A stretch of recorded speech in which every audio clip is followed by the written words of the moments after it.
Speech.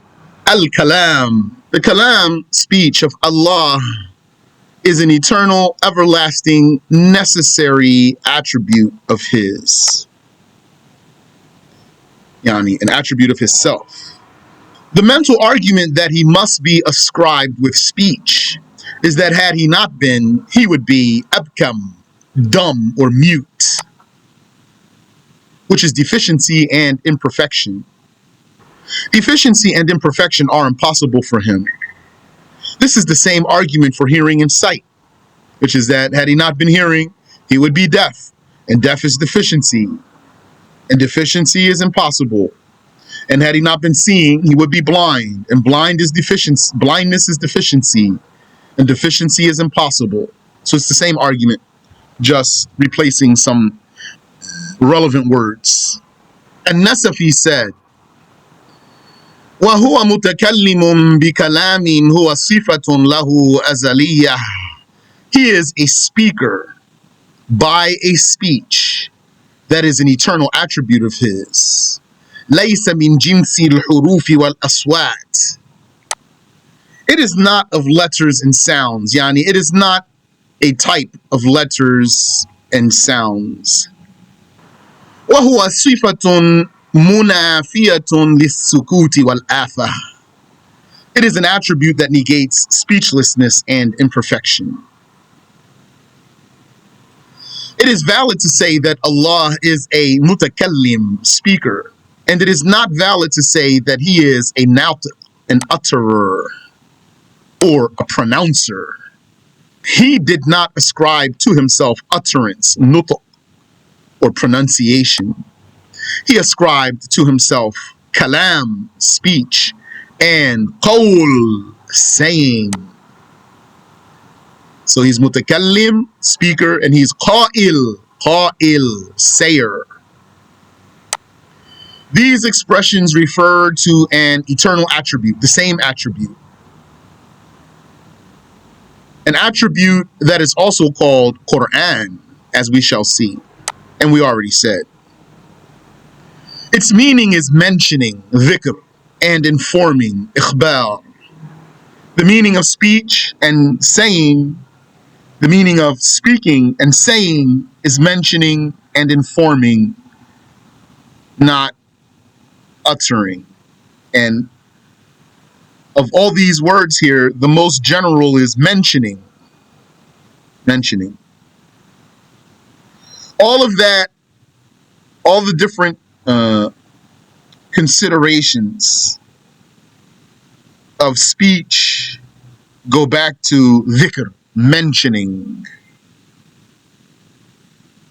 And Nasafi said, وَاللَّهُ تَعَالَى مُتَكَلِّمٌ بِهَا آمِرٌ نَاهٍ مُخْبِرٌ. Allah the Exalted is a speaker by this attribute. Biha, by it, means by this attribute.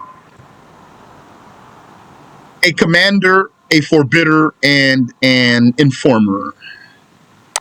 And we're using here the adjectives, not the verbs, because we're trying to match the Arabic as closely as possible. So if you wanted to use verbs here, you'd say He commands, forbids, and informs. Then if there were verbs in the Arabic here, it would say biha ya'muru wa yanha wa yukhbir. But instead it says amirun, He's a commander, nahin, a forbidder, mukhbir, and informer. Although all of these meanings are understood from the Book of Allah, all of these, the meaning of commanding, the meaning of forbidding and informing, and other meanings like asking, are understood from the Book of Allah, which refers to the speech of Allah, which is a reference to the speech of Allah. It is not permissible to believe that the eternal speech itself is composed of parts. God's speech is one speech that does not accept multiplication and is not composed of different parts. Rather, the eternal speech is referred to by using verbs of past, present, and future tense. as well as commands. Yani, in the Quran, we find past tense verbs, present tense verbs, future verbs, as well as commands in different spots. And Shaykh mentioned that here, so that's in Asharh al-Qawim. The speech of Allah, that is a confirmed attribute of His self, is not segmented nor compounded, just as His life is an attribute confirmed for His self and is not divided nor interrupted. The speech of the human is a sound relying on exits and interruptions that start and stop, coming in the form of languages and letters. In the explanation of Jam'ul Jawami', Az-Zarkashi said, وَكَمَا يُعْقَلُ مُتَكَلِّمًا لَا مَخَارِجَ لَهُ وَلَا أَدْوَاتٍ. Just as we conceive the existence of a speaker who has no exits or instruments, كَذَلِكَ يُعْقَلُ كَلَامًا لَيْسَ بِحُرُوفٍ وَلَا أَصْوَاتٍ. We likewise conceive a speech that is not of letters or sounds. Sounds are bodily qualities. His speech is not a sound that happens by the movement of air or the meeting of organs. It is not composed of letters produced by the movement of the tongue or that stop because of closing the lips. Sheikh Zakaria al-Ansari said, with streamlined translation, every measurement or amount, every miqdar, has two extents. Whichever is its beginning, the opposite is its end. Since the human stands upright, yani, the human that has a measure, who has an amount, since he stands upright, then his head is his beginning and his feet are his end. From there, the first exit for his speech would be the lips, starting from the outer skin and ending at the teeth. The second would be the tongue, beginning at the front teeth and ending at the throat, which is the third exit. It begins at the end of the tongue and ends towards the chest. Had his situation been reversed, the human being, then this arrangement of exits would be reversed. So then you go the other way. Then his first exit would be the throat, starting from the part closest to his chest, and then you go backwards. And since the material of sound or voice is air that comes from the inside, then its beginning is from the bottom of the throat and its end is at the outside of the lips.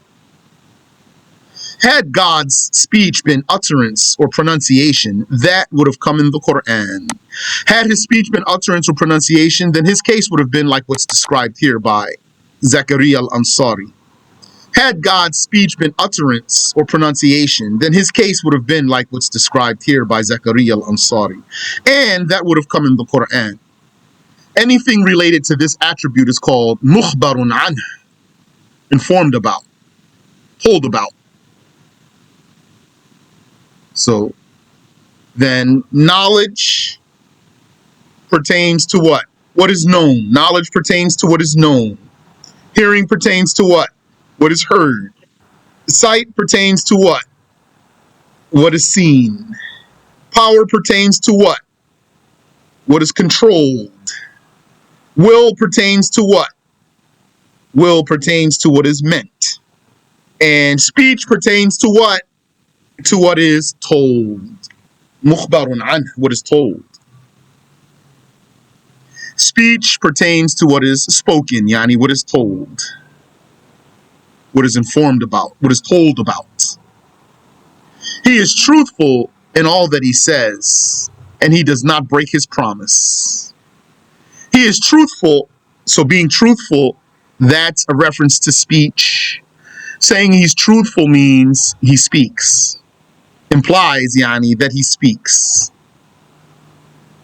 And he does not break his promise. Saying that he has a promise implies that he speaks. God said, وَكَلَّمَ اللَّهُ مُوسَى تَكْلِيمًا.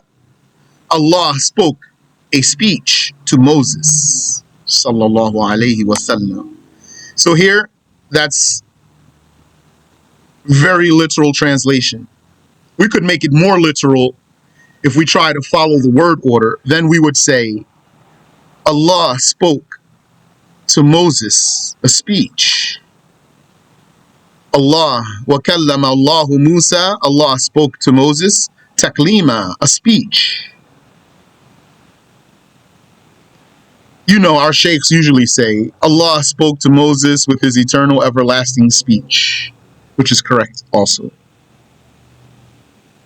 But just to give you a sense of the words here, وَكَلَّمَ اللَّهُ مُوسَى تَكْلِيمًا, Allah spoke to Moses a speech. This means that Allah made him hear his eternal everlasting speech, and Moses understood whatever he understood. The speech is eternal, and Moses and his hearing are created.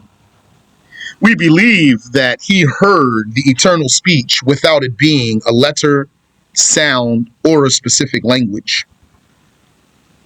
Just as the believers shall see Allah in the hereafter without him being made of particles. That's an argument there. That's an argument that the Shaykh embedded in his books. Meaning, someone might say, what's the argument that something that's not a sound is hearable?